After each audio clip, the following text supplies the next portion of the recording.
Boa noite a todos, boa noite a todas. Prazer estar com vocês. Mais um aqui diálogo da Associação Paranaense dos Engenheiros de Segurança do Trabalho.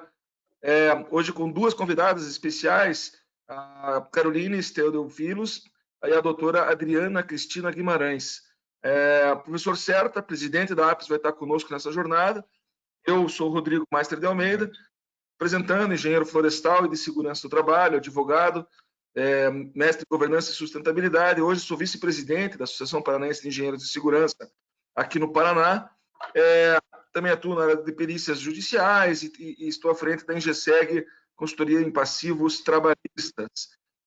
A doutora Adriana Cristina Guimarães está conosco hoje, advogada trabalhista, especialista em gestão empresarial, tem aí uma vasta experiência como coordenadora jurídica em indústrias da área metalmecânica, principalmente, entre outras, e hoje é uma das cabeças aí da GDC Advogados Associados. A Caroline, também bem-vinda, Caroline, boa noite.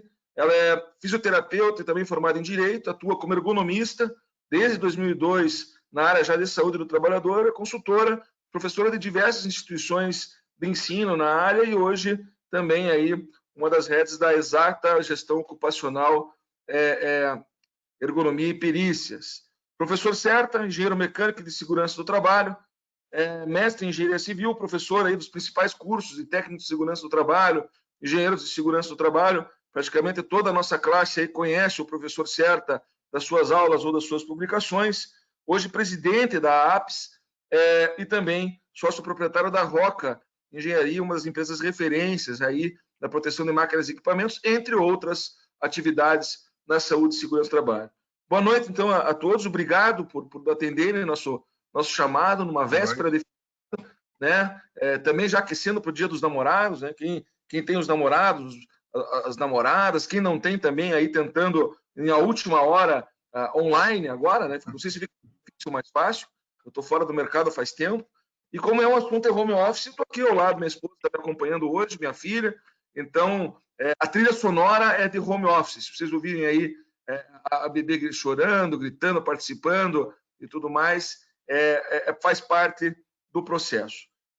Vocês podem participar, vocês têm o campo de perguntas ali, eu estou monitorando aqui, então todos vocês que estão participando podem, ao longo da nossa conversa aqui hoje, já ir passando suas perguntas, eu vou vendo, passando para os nossos convidados, e também depois podem entrar em contato sem problema nenhum aí com a APES, os nossos meios de comunicação, para a gente estar podendo responder ou participar da melhor forma.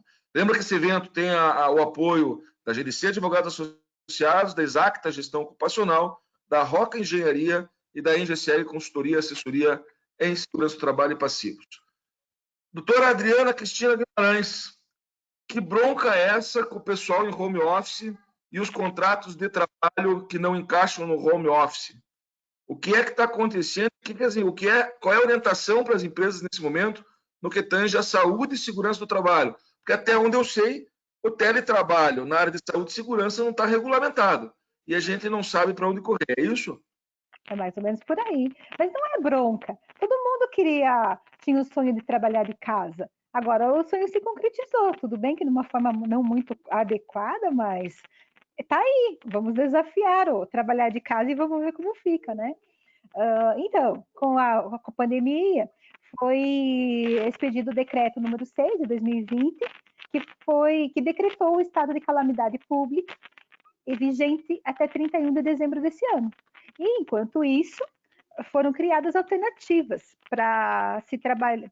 Na verdade, foram alternativas de prevenção ao período de pandemia e, consequentemente, veio como medida para alternativas de enfrentamento ao desemprego, para evitar maior número de desemprego, para viabilizar algumas atividades, mesmo no tempo da pandemia, na quarentena lá atrás, foram criadas alternativas com o decreto, né? Então, veio o decreto veio a MP 927, falando de férias coletivas, suspensão do contrato de trabalho, e ressurgiu aí o nosso teletrabalho. O teletrabalho, ele existiu oficialmente a partir da reforma trabalhista, em 2017. Quando ela foi implementada, veio o artigo 75 da CLT, e algumas considerações a essa situação de teletrabalho, do trabalho de casa, do trabalho fora do ambiente do empregador. Agora, realmente, ela veio para ficar nesse período. Então, o que acontece? Foi criada a possibilidade de se trabalhar em casa. E aí, umas regrinhas específicas nesse sentido. A ANP trouxe o artigo 4º, que fala, entre os seus artigos, os seus incisos, enfim, como deveria acontecer o teletrabalho. Então, trouxe a possibilidade de mudar temporariamente o local. Mudança temporária, primeira situação. Em tese, tudo isso vai estar vigente até o final desse ano, até 31/12, enquanto vige aquele decreto da calamidade pública. A princípio, os trabalhos se realizam de dentro de casa. Então, essas são as primeiras considerações que vieram mencionadas na própria MP. E agora, vamos entender como viabilizar isso no nosso empregador. Então, caiu do céu, como faz? A partir de amanhã, a partir de depois da manhã, as pessoas ficam em casa. Então, uma das primeiras exigências que a MP trouxe foi: comunique previamente ao seu empregado, com 48 horas, que você passará a trabalhar em casa. Esse é o primeiro desafio do empregador. Como fazer essa comunicação? Era por escrito, meio eletrônico, pelo WhatsApp, como isso deve ser feito? Primeira exigência: comunique que ele vai estar trabalhando de casa. Então, veio a nossa primeira situação aí. Aí, a partir disso, implemento a situação do trabalho em casa e preciso fazer o quê? Como viabilizar? Como documentar? A MP é bem vaga, ela trouxe apenas o seguinte: você vai deixá-los em casa, avise com 48 horas de antecedência e não exige um acordo com o sindicato, não exige negociação prévia mediante um aditivo de contrato de trabalho. Nesse momento, não exige nada, ela simplesmente diz que você pode estar trabalhando de casa. E aí, como faz? Não precisa anotar carteira de trabalho, não precisa fazer aditivo, e as pessoas passaram a trabalhar de casa. Qual é a primeira exigência, qual é a primeira necessidade? Como trabalhar? Com que ferramentas eu trabalho da minha casa?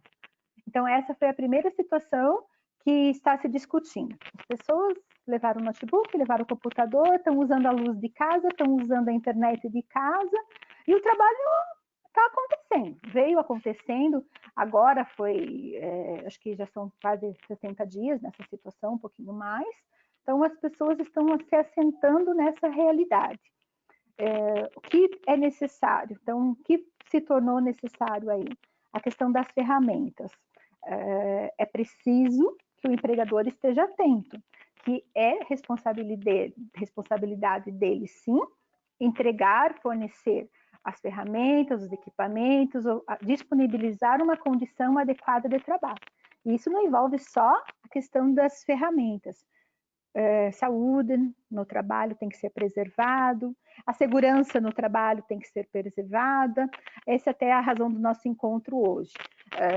Algumas condições de saúde mental, inclusive, porque tudo isso dificulta, tudo isso traz novidade, tudo isso traz insegurança. Aí tem gente que chega e pensa assim: ele me mandou trabalhar em casa. Quando eu vou voltar a trabalhar, vou ser mandado embora. E não é bem assim as histórias. Então, essa insegurança não é necessária. E isso vem acontecendo, isso vem sendo comentado por aí. Então, primeiras situações que a gente começa. Alguma coisa que ia falar? Doutora, algumas empresas apareceram, essa semana até apareceu um novo termo, né? Que é a Bolsa Home Office, né? A gente não tinha visto até agora. Ajuda de custo? Exatamente, dando uma ajuda. E essa ajuda ela é caracterizada para algo específico ou não? É para equipamento? É para mobiliário? É para... Assim, a empresa, às vezes, ela tem todo um cuidado. Desde você ter uma nutricionista numa indústria, num refeitório, tem um mobiliário correto, tem análise ergonômica do posto de trabalho. De repente, tudo isso, óbvio, o cuidado referente à pandemia, ele é maior. Nesse momento, isso é o mais importante. Mas tudo isso fica num segundo plano. E nós sabemos que esse segundo plano é um passivo. Lá na frente, tudo isso pode vir como um rebote, com afastamentos, com ações. Reclamações, exatamente. Na verdade, então, assim... Sim, por favor. Sim, o artigo 3º da MP, ele dizia, o texto em si disse assim, o teletrabalho pode começar, só comunique previamente por meio eletrônico ou escrito o seu empregado. Fechou, ok. Como vou trabalhar em casa? Preciso de uma rede de internet, preciso de luz, preciso de equipamento próprio, preciso de aplicativo próprio. O empregador começou a viabilizar essa situação. No entanto, o artigo 3º da MP fala que, modificado o regime de trabalho, em até 30 dias da data desta modificação, essas situações deveriam ser documentadas. Então, ele sugere... Então, o teletrabalho lá de 2017 já recomendava essa prática. Só que agora a MP também fala, até 30 dias dessa modificação, documente, oriente. Então, a recomendação de se fazer um aditivo de contrato de trabalho e explicitar lá, você vai estar trabalhando de casa, você vai receber os meus equipamentos assim, assim, assim, comodato. Esses equipamentos, eles são para uso exclusivo do trabalho, não deve ser permitido uso por terceiros, não é permitida a divulgação de informação, vou te dar uma ajuda de custo para a internet, para a luz. Então, quanto é essa ajuda de custo? É a bolsa home office que você brinca. Então, ele fala, quanto é isso? Critério de cálculo não existe em lugar nenhum. Quanto isso representa? Não tem indícios disso em lugar nenhum. Então, é tudo caso a caso. Necessariamente, isso deveria remunerar esse gasto prévio que o empregado tem em casa e deveria estar escrito. É uma política de trabalho home office. Para que lá na frente ele não diga assim, eu despendi mensalmente R$180 em prol do meu empregador para realizar o trabalho para ele e isso deve ser ressarcido. Então, esse é o nosso primeiro ponto nas futuras ações trabalhistas. Isso é fato. Isso, se não tiver documentado, se não tiver adequado, não tiver pactuado, são as nossas primeiras reclamações futuras, com toda certeza. Perfeito. O enquadramento das doenças do trabalho, da Covid, a gente sabe que tem toda uma discussão e entra naquelas definições até da endemia, que está prevista na legislação previdenciária, inclusive, do não enquadramento das endemias. É uma pandemia, mas vai se tornar uma endemia em breve, logicamente, em alguns locais. Mas, fora isso, uma doença, por exemplo, por uma lesão por um mobiliário errado, alguma coisa assim. Como que a senhora imagina uma perícia na casa do trabalhador que vai acontecer? Como é que vai ser feito o levantamento do posto de trabalho? Complicado, hein? Bom, aí a gente já começa com a questão da inviolabilidade do lar. É a minha casa, quem pode entrar, como pode entrar, o que vai ser feito nesse estudo. Então, é a primeira situação. Como fazer uma perícia? Segundo, realmente, como eu vou provar que esse infortúnio aconteceu dentro de casa? Em que condições ele aconteceu? Então, a questão da investigação. Para ele se considerar realmente um acidente de trabalho, ele deveria estar na dependência em prol do empregador. Ele deveria estar vinculado enquanto estivesse realizando o trabalho. E a gente bem sabe que hoje a jornada de home office não é uma jornada controlada. Eu posso fazer o meu tempo como melhor me convier. Ele, inclusive, está situando hoje a questão do controle de jornada. Hoje a própria legislação trouxe aí que quem está, a princípio, numa condição de trabalho em home office, em teletrabalho, não é passível de controle de jornada. Como eu vou saber que o acidente aconteceu realmente enquanto ele estava trabalhando? É a primeira discussão. Então, a situação ficou bem crítica para se fazer essa análise, essa situação. Então, Perfeito. Não sei como vai acontecer. O empregado alega e depois a gente vê como que a gente vai fazer prova ou contraprova, enfim. Exatamente. A gente tem participado de algumas discussões, professor Certa, a Carolina e nossa colega, ela teve um probleminha, ela está offline agora, daqui a pouquinho ela deve retornar. Mas, Certa, a gente teve algumas discussões, doutora, no sentido de que a responsabilidade tem que ser dividida, né, a partir desse momento aí. Tem que começar a ter bem claro o que é responsabilidade do empregador e do trabalhador dentro do home office. partir do momento que você tem o trabalho exclusivamente na área onde existe a gerência, existe o controle do empregador, ok. Eu acho que ele realmente aí tem que tomar todas as medidas cabíveis. Agora, quando ele não tem mais o controle do ambiente, e não é só no home office, né? Você tem aí o pessoal que está em coworking, o pessoal que está em viagem, o pessoal que está em hotel, agora o pessoal que trabalha em hotel, certo? Os hotéis aí estão abrindo quartos em formato de escritório, e o cara vai cada vez está num lugar e tal. Então a gente precisa avançar na saúde e segurança também, certo? Eu não sei como você quer ouvir você isso, no sentido, primeiro, da tecnologia para fazer os levantamentos, ter aplicativos, ferramentas que, com o auxílio do trabalhador, você possa orientar ele até dentro de um ambiente até hoje íntimo, né? Agora o íntimo está aberto para todo mundo, né? Então, a gente está fazendo o certo ali, está com a guitarra ali, soube que tem um grande guitarrista, está ali a guitarra dele ali atrás, já sabemos que ele toca guitarra, a gente conversou esses dias e a doutora a doutora estava no sítio dela, eu já sei que ela está no sítio, eu estou aqui também, você sabe. Então, o íntimo não é tão íntimo, o privado já não é mais tão privado.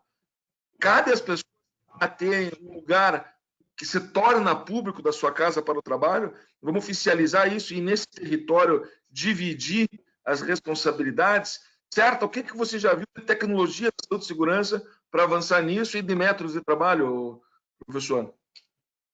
Bom, então, aí boa noite a todos, né? Sejam aí bem-vindos. É um prazer estar mais uma vez aqui com vocês, falando sobre segurança do trabalho, enfim, é uma honra, né, poder estar compartilhando com vocês. Então, Rodrigo, essa guitarra aqui eu preciso aprender a tocá-la, tá? Então, eu estou precisando de um professor aí. Já consegui um ontem, que é o Dr. Rui, que é médico do trabalho, você também aí, que é um músico, eu acho que eu estou munido aí de professores para isso, tá? Mas vamos lá. Em relação a essa organização toda, a tecnologia, é muito importante também que nós tenhamos aí um diálogo bem franco entre aqueles que estão, mente, né, o empresário, o empregador e os trabalhadores. Uma conversa bastante franca, bastante transparente referente a isso, né? É importante essa abertura, esse diálogo, tá certo? Para que isso fique bastante transparente. Então, acho que é toda a formalidade, conforme a doutora Adriana comentou, ela tem que existir, sem sombra de dúvidas, né? Ela tem que existir, tem que ter um padrão para isso. As recomendações que a gente tem feito, inclusive aí, até disponibilizando, nós estamos realmente aí agora também prestando um serviço para as empresas, né, dando a consultoria em relação às questões do Covid, né, como realmente retornar, como você ter aquele ambiente preparado para isso, né? Então, num primeiro momento, é você criar esses procedimentos, esses documentos, você deixar claro e a participação realmente da equipe que está trabalhando em home office. As questões, elas têm que ser bastante flexíveis, então, um acompanhamento diário dos projetos, das atividades, o que está acontecendo, assim por diante, né? Por um lado, o trabalhador também ele tem que ter uma nova realidade, então ele tem que ter uma disciplina dentro da sua casa, né? Desde, enfim, né, levantar no certo horário, criar o seu espaço, o seu canto, onde ele vai criar como se fosse a empresa dele, tá certo?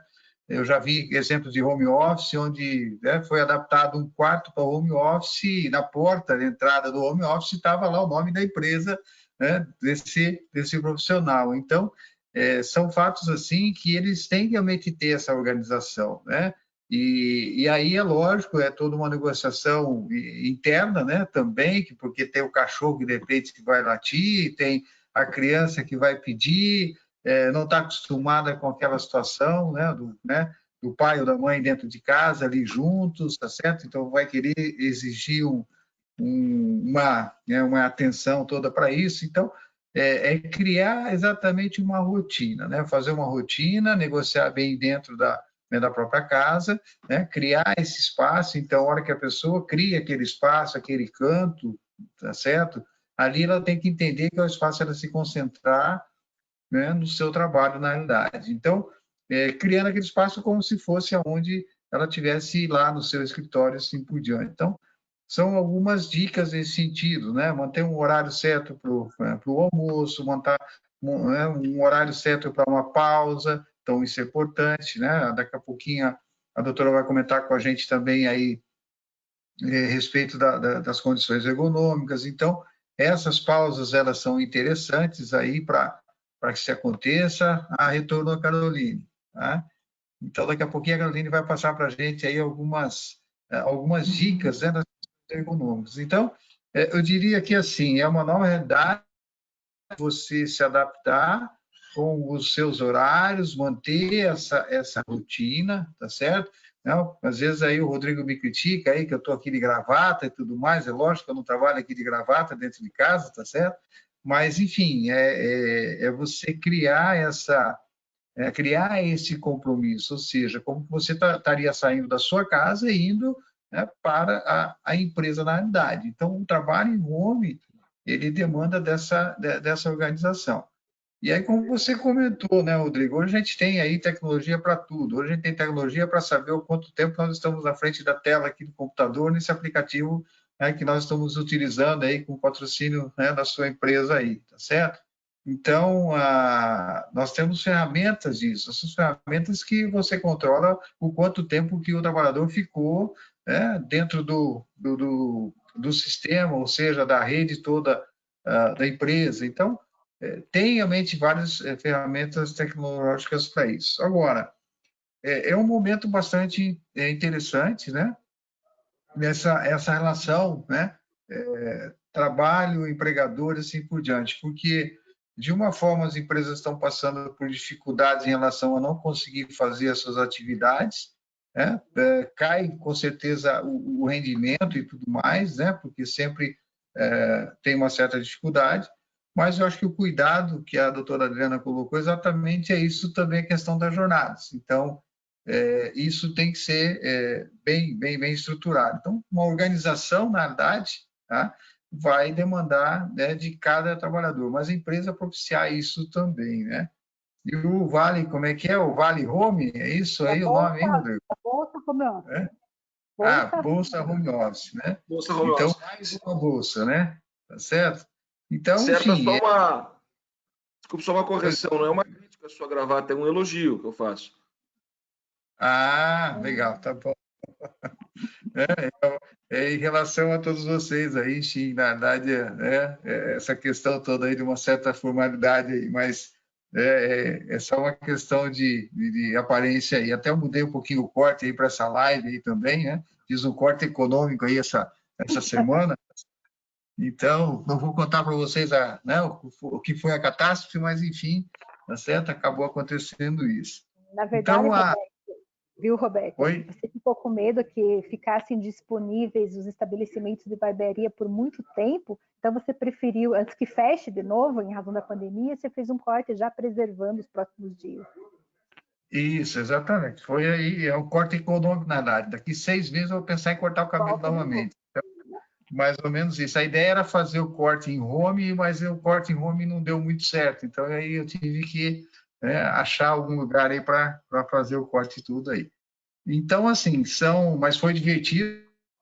Tem essa energia também, que eu acho que ela é bacana, esse lado familiar, né, esse compartilhar também, ele é bastante interessante nesse momento.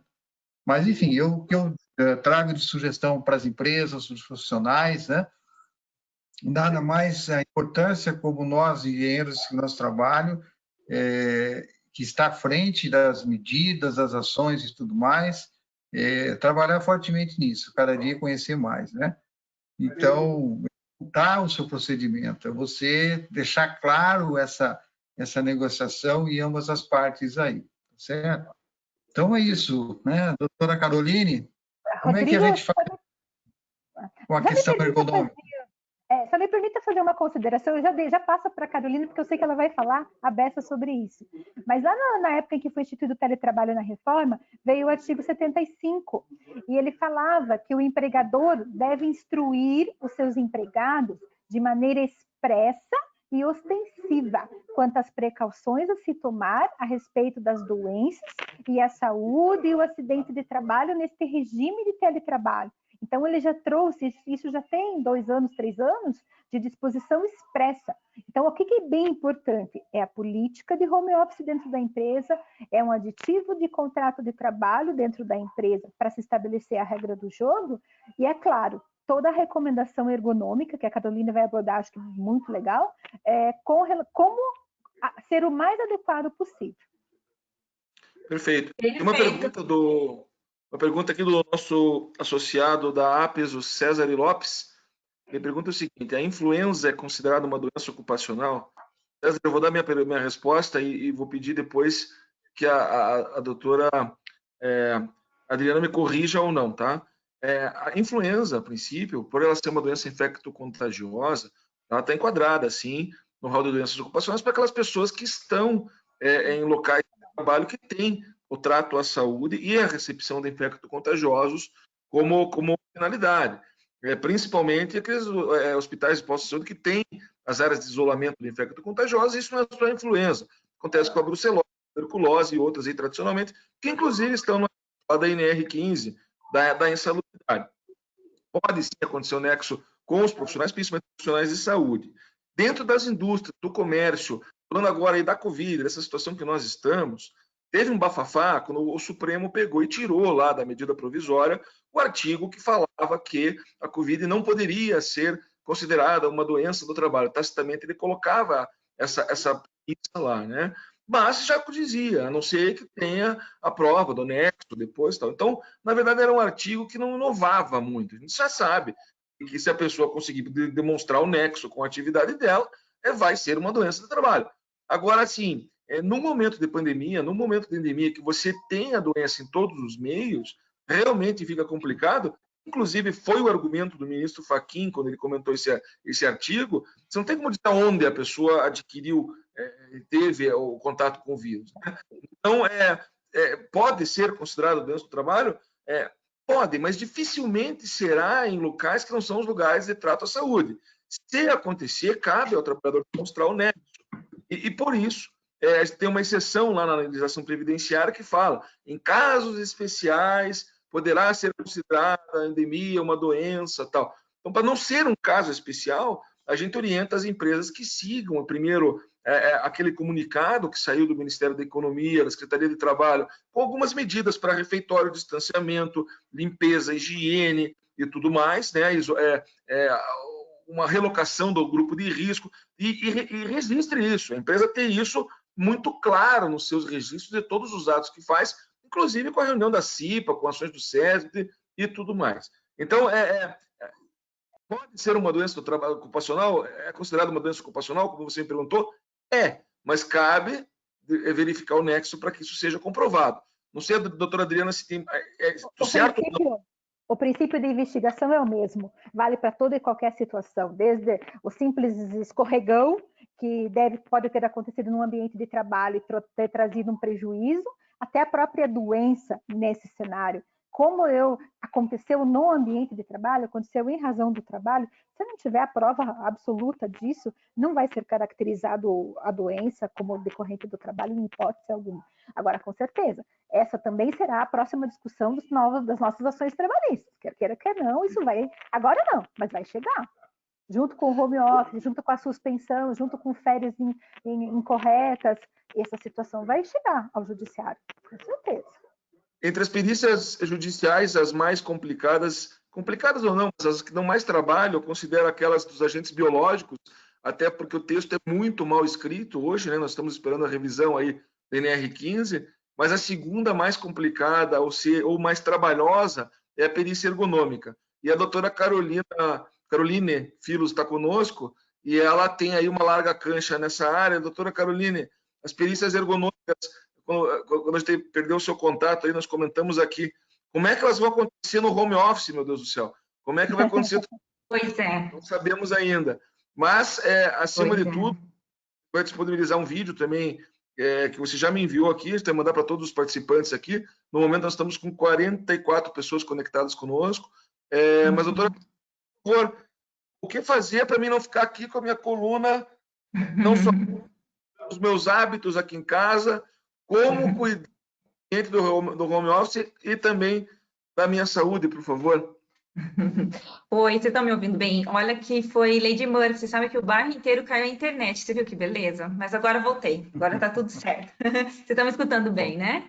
Tudo certo. Sim. Então, na verdade, o que a gente fala e o que eu passo até para os meus clientes nessa parte da ergonomia. Como a gente não consegue entrar na casa das pessoas, né? Oi, tudo bem? Dá um cafezinho, que linda essa tua mesa, que arquitetura legal, a gente não tem esse acesso.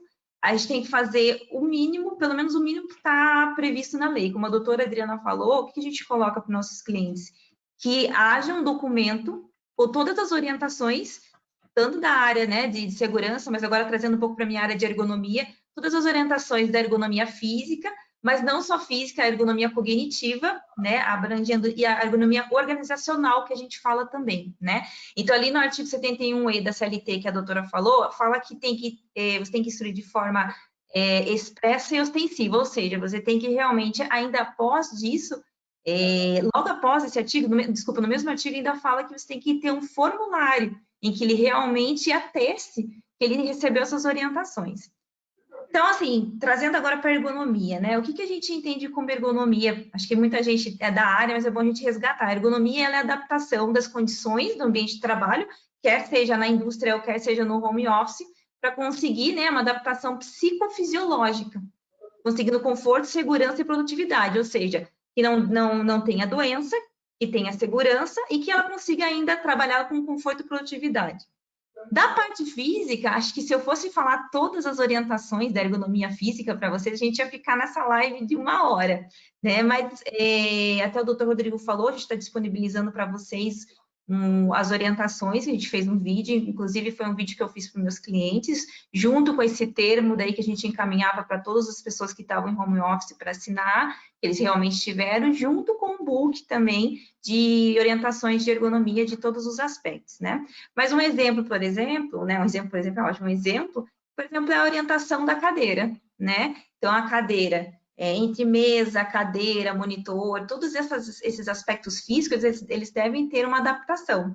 Por quê? Porque todos esses aspectos físicos vão ter um impacto sobre a saúde do trabalhador. Um monitor, né, lateralizado ou muito baixo, muito alto, com certeza vai ter um momento em que vai gerar uma fadiga cervical, depois uma dor cervical e até lá para frente, né, uma doença do trabalho, né? E igual o doutor Rodrigo falou, como que eu vou conseguir encontrar esse nexo? A gente ainda não sabe, não presenciei ainda uma perícia ergonômica. Eu fiz até uma pesquisa de jurisprudência, o que a gente percebe é que é exigido da empresa o quê? O mínimo que a lei pede, que é a orientação. Então, uma orientação de como o monitor deve ficar na frente, de como uma cadeira deve ser regulada, né? Então, por exemplo, uma cadeira tem que ser regulada de uma maneira em que o antebraço fique na altura do tampo da mesa. Por que isso? Senão eu tenho que ficar com contração de todo o meu trapézio, de toda essa região cervical, diminui a circulação, de toda a circulação dos membros superiores, isso causa fadiga, dor, enfim, né? Então, tem todas as orientações ergonômicas dos aspectos físicos, que vão, sim, impactar de uma forma, se tiverem adaptados de uma forma incorreta no corpo humano. Tem as orientações cognitivas, porque como a lei fala, e a própria INR 17 fala, né, uma condição psicofisiológica, então as orientações cognitivas devem abranger também esse book, né, essas orientações para os funcionários, e as de organização que o Roberto já falou, né. Da cognição, acho importante a gente falar da ergonomia também, Rodrigo, você me corta se eu estiver falando demais, porque eu gosto de falar. Da cognição, o que a ergonomia ela estuda? Ela estuda os aspectos mentais, né, desse trabalhador. Então, por exemplo, a atenção dele, a percepção, quais são os inputs que ele está tendo no home office, por exemplo, quais são essas alterações, se tem alguma alteração ou não nesse sentido, né? O Rodrigo está com a gente? Continua? Mas vou continuar, né? Qualquer coisa ele retorna. Tudo certo, então, tudo certo. Esses aspectos cognitivos, eles também têm que ser lembrados, né? Então, só para a gente ter uma ideia, eu até estava vendo uma pesquisa do quanto as reuniões por videoconferência, para a gente ter uma ideia, conversar um pouco aonde a gente está chegando nessa metodologia do home office, né, que é o nosso tema hoje. Tem um estudo que fala que até as videoconferências e essa demanda de você fazer todas as reuniões por videoconferência, ela cria para o funcionário uma demanda mental maior. Por quê? Porque quando a gente, como ser humano e máquina, que é o computador, quando a gente analisa esse sistema homem-máquina, que é a ergonomia ela analisa o sistema, né? Processo, homem, máquina, input, output.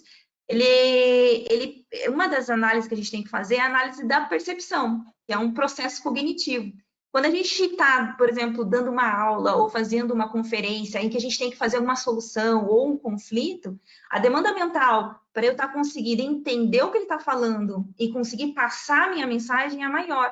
Então, tem tudo que o estresse, uma das causas que pode acontecer o estresse é essa videoconferência, essa reunião que temos e atualmente uma atrás da outra, porque às vezes na indústria, na empresa, eu vou até a sala do Roberto, daí eu converso com alguém, depois eu vou até a sala do Dr. Rodrigo. Então, no home office, essa pausa também não tem. E essa videoconferência que você não tem toda a percepção, eu tenho a percepção do seu rosto, do rosto, por exemplo, do Dr. Rodrigo, mas eu não tenho a linguagem não verbal da mão dele. E muitas vezes tem algumas reuniões que eu vejo, meu marido, por exemplo, trabalha numa multinacional, em que até as câmeras estão fechadas. Então, a demanda que eu tenho que ter cognitiva para conseguir ultrapassar é a maior. Então, assim, um exemplo do que o que a gente tem que chegar como saúde e segurança e aonde a gente tem que chegar de orientação.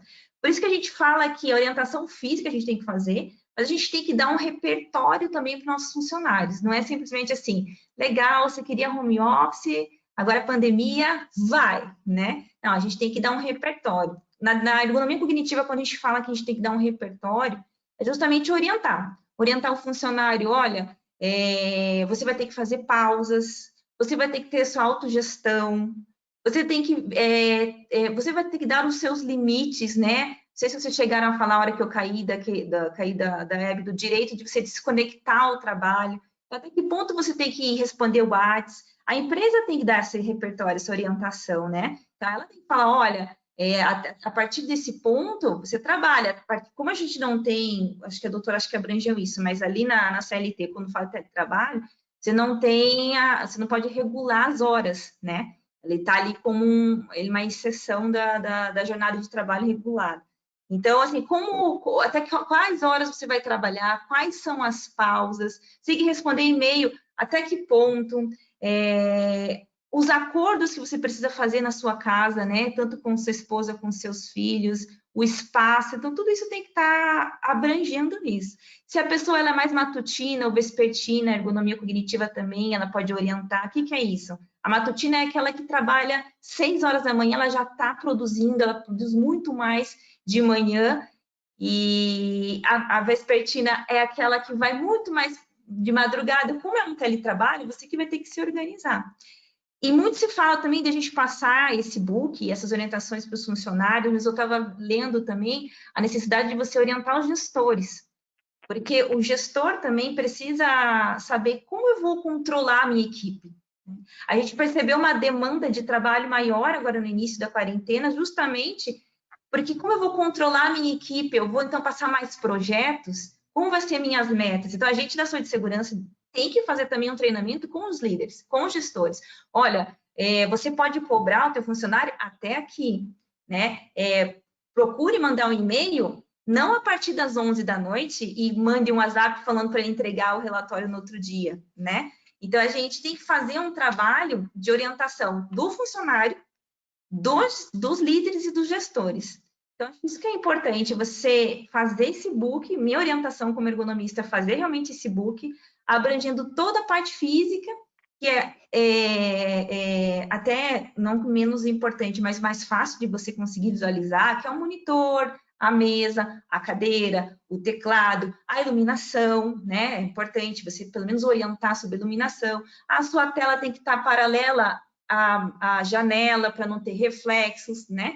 Mas não esquecer da cognitiva, porque tanto a NR17 pede para que você não esqueça da cognitiva e da organizacional, né? E em todos os aspectos, em todas as hierarquias da empresa. Não adianta também a gente isso direto no funcionário só.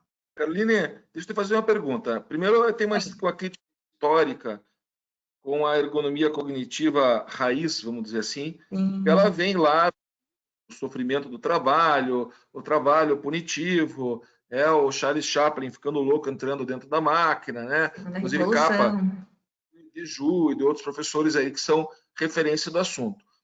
Hoje a gente já entende que o trabalho ele não é um risco, ele é um fator. Ele pode ser positivo e negativo, dependendo de como funciona. Isso está ligado diretamente ao estresse. Nós somos movidos ao estresse. Estresse é que nem o colesterol, tem o bom e o ruim, né? O estresse tem o bom, que nos move, e depois vem o estresse que... E no Brasil, a gente não encontra uma ferramenta validada efetivamente para fazer o levantamento desses riscos psicossociais. Inclusive, paira uma dúvida muito grande dos empregadores de o que seria o risco psicossocial referente à empresa e o que é referente à sociedade. No Brasil, hoje te mistura tudo, até o nosso meio de vida mistura muito a questão do trabalho com o dia a dia. E agora, 30% das vagas de trabalho no Brasil são passíveis de home office, e agora realmente teve uma fusão, não só de comportamento, mas física disso tudo, né? Então, todo mundo foi arremessado numa realidade que tá o vizinho aqui do lado batendo, tá alguma coisa acontecendo, o chefe mandando WhatsApp, o chefe entende que aquele é o horário de trabalho que ele pode estar lidando com aquilo, mas não é o mesmo que o teu, e assim vai. Não é todo mundo que tem nem espaço físico adequado, né? As pessoas estão indo para casa, é como os alunos alunos de algumas escolas que a gente conhece, que sequer tem estrutura da comida, vão para a escola por causa da merenda lá, e de repente está com aula online, vai assistir como aula online. Isso também acontece com alguns trabalhadores que acabam se endividando, se complicando, não conseguindo ter o determinado rendimento que eles tinham dentro da empresa. A melhor condição era dentro da empresa para ele.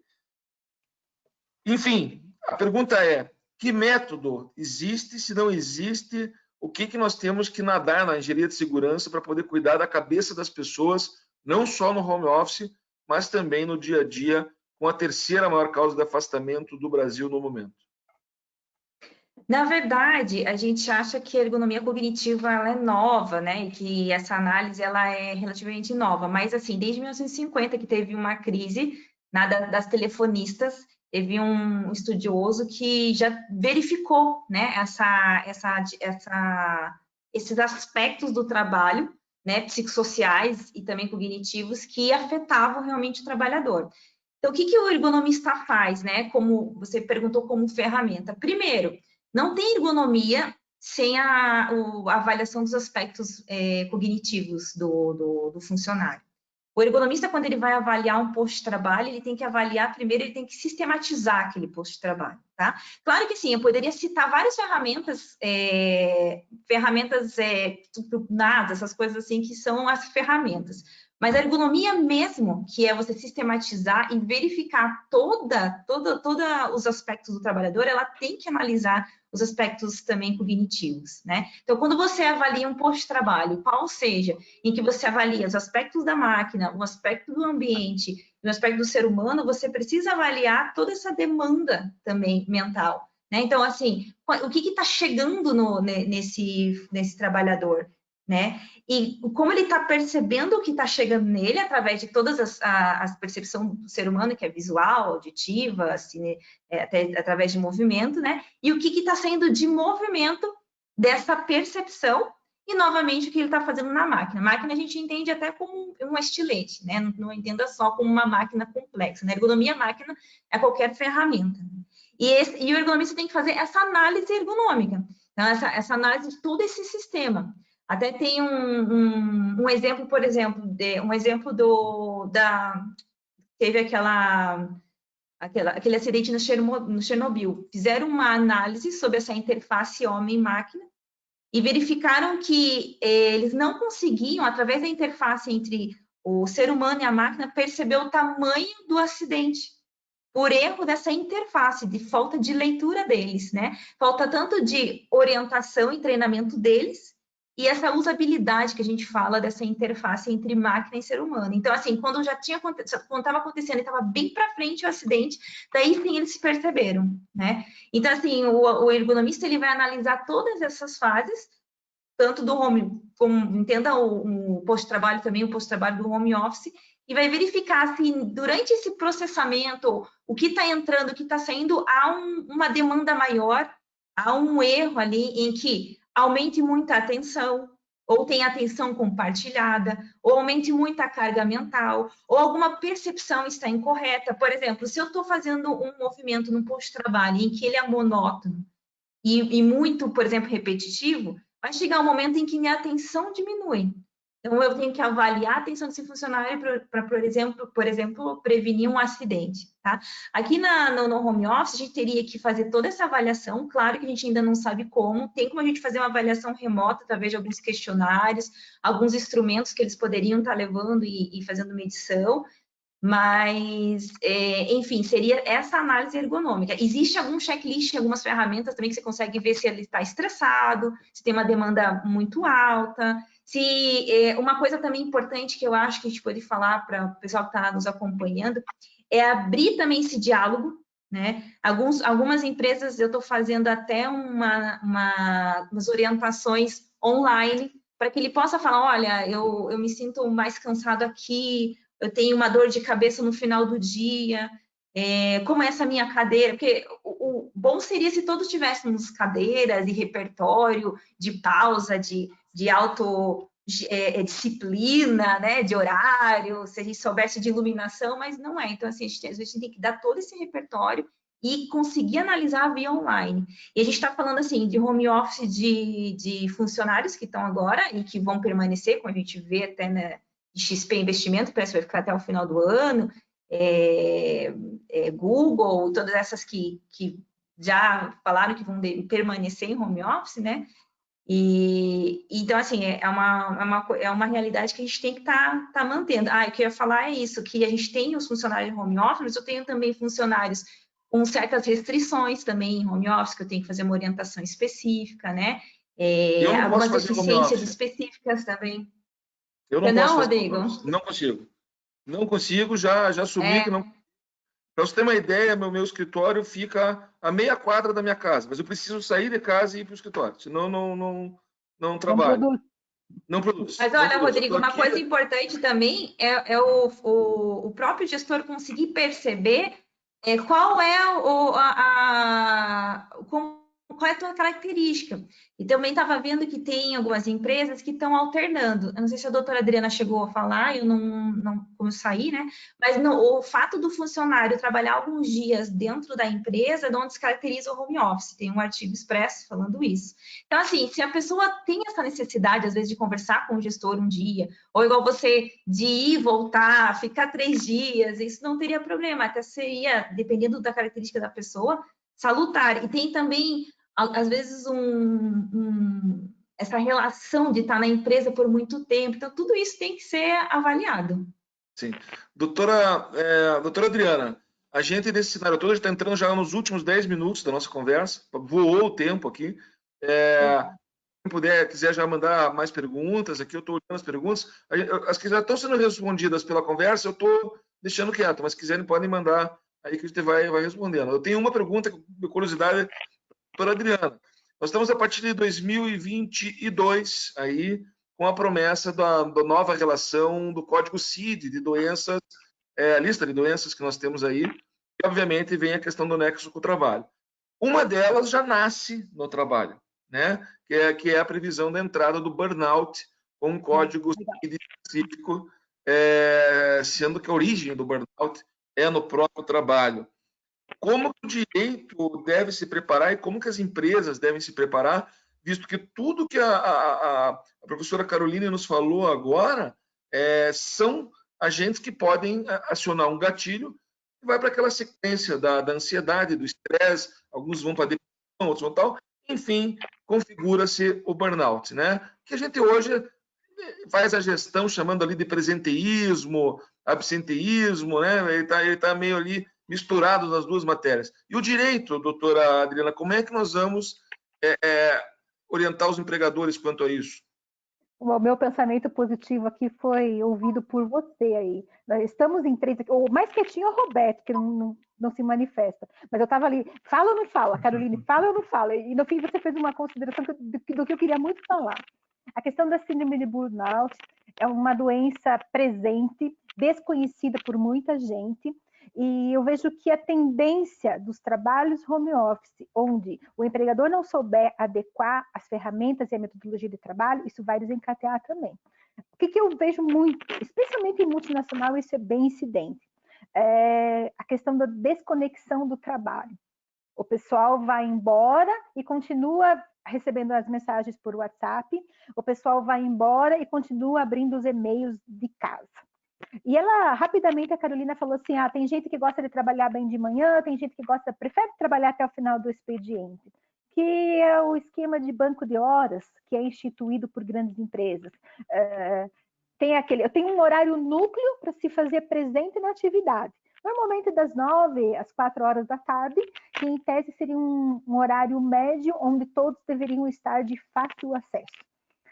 Mas tem gente que prefere chegar às 7 horas da manhã e ir embora às 4. Assim como tem gente que prefere chegar às 10, sei lá, e ir embora às 7 horas da noite, porque aí o rush do trânsito já passou. O que é importante nessa política de recomendação de regime home office? A questão de condutas de trabalho. Eu preciso me desconectar, eu preciso cumprir as metas, eu preciso cumprir as atividades que me são direcionadas, só que eu tenho modos de fazer isso corretamente. Então, bem prático, eu tenho visto, recente rolou um vídeo do WhatsApp aí, que o tempo do WhatsApp dava direito a hora extra, isso foi extremamente divulgado e comentado. Mas qual é a política das conversas e tratativas de assunto de trabalho através do WhatsApp? Eu sou obrigada a responder o WhatsApp do meu empregador? Qual é a regra do jogo? Então, o que é importante? Eu respondo isso num horário médio de trabalho. Se eu tenho um líder que mandou um e-mail 7 horas da noite, 8 horas da noite, eu não tenho que estar do outro lado para responder esse e-mail até 9 horas da noite. Ele deveria ter uma prática. Eu tenho um horário onde as mensagens devem ser trocadas, as solicitações devem ser feitas, e, por conseguinte, as respostas devem ser resolvidas num outro horário médio. Eu não posso achar que, pelo fato dele não ter regime de controle de jornada, ele está dispensado do regime de controle de horário de trabalho. Eu não posso achar que, pelo fato dele estar em casa e a qualquer tempo ele tem acesso ao e-mail dele, ele tem acesso às ferramentas que eu, empregador, disponibilizei, ele tem que estar conectado com a empresa. Então, na política do home office, isso é muito importante. Assim, eu não consigo enxergar isso como ergonomia, mas o risco disso virar nas discussões trabalhistas vai ser enorme. Por quê? Porque a exigência do empregador, isso vai caracterizar. Meu empregador exigia que eu ficasse o tempo todo à disposição. Ele me esgotou, ele fazia com que eu respondesse as mensagens rapidamente, eu não podia me desconectar do WhatsApp, eu não podia não responder os e-mails. O meu gestor, habitualmente, ele fica trabalhando até mais tarde e manda e-mail até mais tarde, ok, é uma opção dele, mas ele não pode exigir de mim que porque ele mandou um e-mail às 8h30, eu tenho que responder esse e-mail logo na sequência. E isso faz parte da política. Então, a política de trabalho, o treinamento da liderança, o conceito de institutos de direito do trabalho, eles não se dissociam do regime de trabalho home office. Então, existe um horário médio e o empregado tem o direito da desconexão. Se ele está o tempo todo vinculado a isso, o tempo todo, atento a isso. Quer dizer, quando eu trabalho na empresa, eu tenho um horário de sair e ir embora e, em tese, eu me desconecto. Agora, assim, se eu estou em casa e isso vai ser exigido o tempo todo, vai chegar uma hora que eu vou ficar doente. Vai chegar ao ponto, eu vejo assim, muito longe e tal, mas aquelas situações em que isso vai gerar a separação do casal. Por quê? Porque quando ele chega em casa, ele está presente, ele está na família. E o trabalho home office vai bagunçar tanto o ambiente familiar, que de repente vai complicar outras coisas na vida da pessoa, vai complicar os momentos de lazer na vida da pessoa. Então, essa política é fundamental. O conceito de como vamos trabalhar, quais são as regras do novo jogo, tem que estar escrito, tem que estar combinado. Rodrigo, eu queria só acrescentar, rapidinho, só para colocar qual que é essa conexão dessa atividade que a doutora falou que ela não visualiza na ergonomia, mas é que assim, quando a gente analisa essas demandas mentais, e a gente analisa toda a descrição da atividade, aí está, por exemplo, a análise dessa demanda mental, né? E essa demanda mental tem um link, por exemplo, com uma síndrome de burnout, uma ansiedade, uma depressão. Então, se a gente da saúde e segurança não se atentar nesses aspectos, né, que são aspectos jurídicos, por isso que a gente está aqui numa live multidisciplinar, porque não tem como, por exemplo, numa home office, discutir sem um psicólogo, sem ergonomista, sem engenheiro, sem o pessoal do jurídico e RH, que vai desde descrição de atividade, limitação de horas, orientações de pausas, orientações físicas, a parte de engenharia total de análise, né, daquele ambiente, né, como risco físico e os outros riscos, mas isso tudo está envolvido com uma prevenção de um acidente, no caso, né, equiparado a uma doença como o burnout. E se a gente não faz toda essa descrição de essas orientações, a chance, por exemplo, de uma empresa se defender perante uma indenização por uma doença que está sendo alegada, que foi adquirida, por exemplo, no home office, é muito pequena. Agora, se a empresa ela deu um mobiliário, ela tem uma orientação do aspecto cognitivo, físico, ambiental, descrição da sua atividade, descrição do seu limite de horário, da sua pausa, deu um repertório sobre, por exemplo, o doutor Rodrigo não gosta de autogestão, mas que deu uma palestra sobre disciplina, o que você tem que fazer, como não tem que fazer, que isso tem sim a ver totalmente com a saúde e segurança desses funcionários. Eu quero saber também a consideração final de cada um. A gente chega aí já são 8 horas da noite. Vamos avançar um pouquinho, que é muita coisa para se falar, mas eu acho que cada um deixou alguma coisinha importante e eu gostaria nesse último momento. Eu aproveito essa fala de vocês para alertar aqueles profissionais, e não são poucos, talvez sejam muitos, que como eu não são profissionais aí com vínculos elitistas, né? Hoje, muitas pessoas perderam seus postos de trabalho, perderam seus empregos, estão trabalhando numa autogestão, numa auto-organização. As pessoas estão tendo que, sozinhas, desenvolver o trabalho. E o autônomo não tem essa vigilância. O autônomo, a vigilância é ele mesmo. Então, ele tem que ter essa disciplina e nós não aprendemos a questão prevencionista nas nossas escolas, nós não aprendemos a cultura do cuidar do trabalho em nossas escolas, e isso é um problema social, é um problema brasileiro, é um problema de saúde pública, porque as pessoas vão adoecer. Se nós não nos cuidarmos e soubermos muito bem como organizar nossa vida profissional, a nossa vida dentro de casa, aquele presenteísmo que nós estudamos dentro do trabalho, vai ser um presenteísmo emocional dentro das famílias e dentro das pessoas.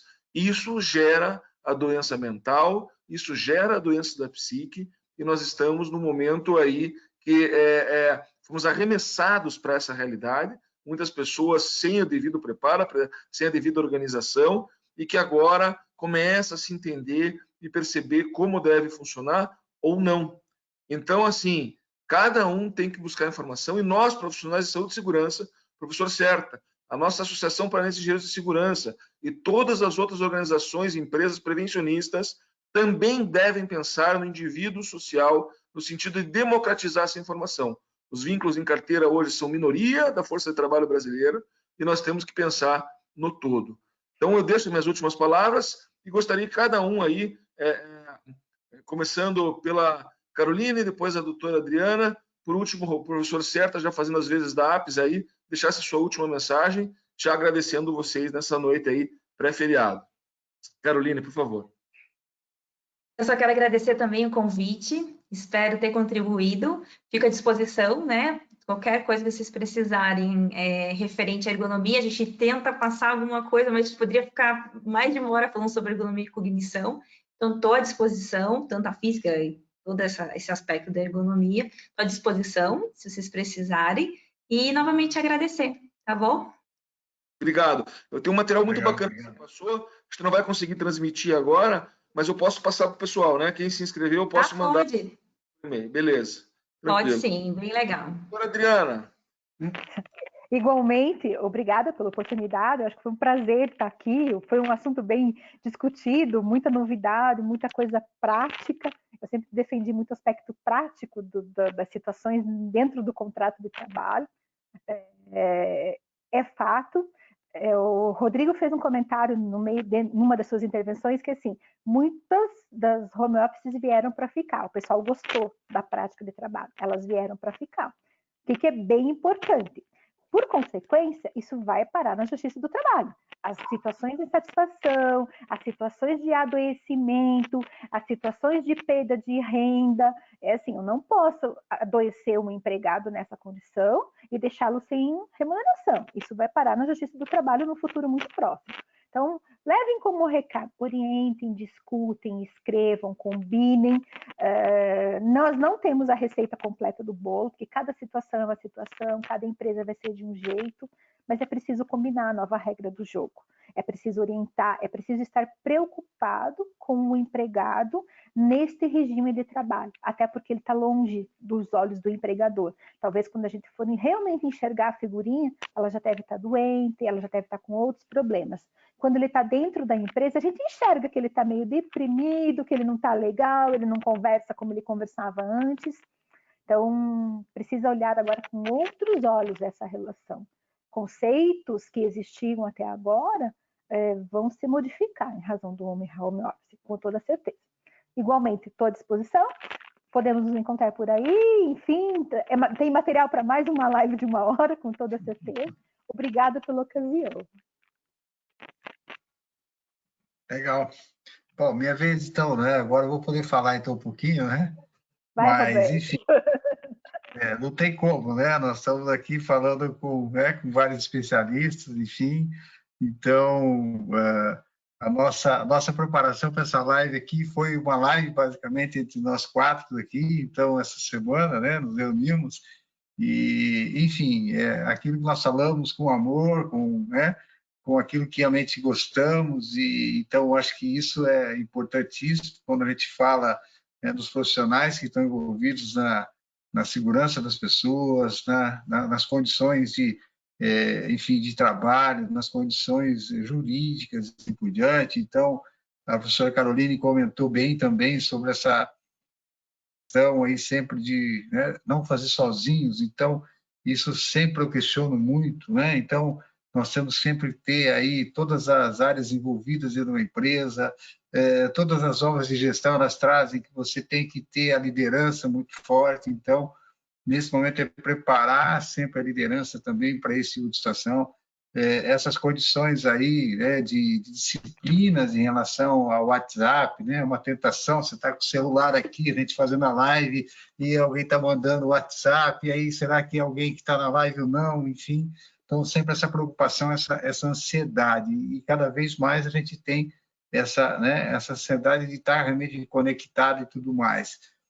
Eu me lembro da época, né, que nós migramos lá dos primeiros computadores, né, que aí nós migramos para alguns sistemas aí, né, então o sistema de BIP que a gente tinha, na verdade, né, que você andava com BIP e tudo, enfim, depois veio a era do celular, então, ou mesmo depois quando vieram os e-mails, é aquele desespero, você responder, eu estou com 500 e-mails na minha caixa para responder, né, então, cria um determinado compromisso. Se você realmente não tiver essa disciplina, né? Então, eu fortaleço, que eu já comentei um pouquinho sobre essa disciplina, realmente de horários, né? De que forma você se policiar nisso também, né?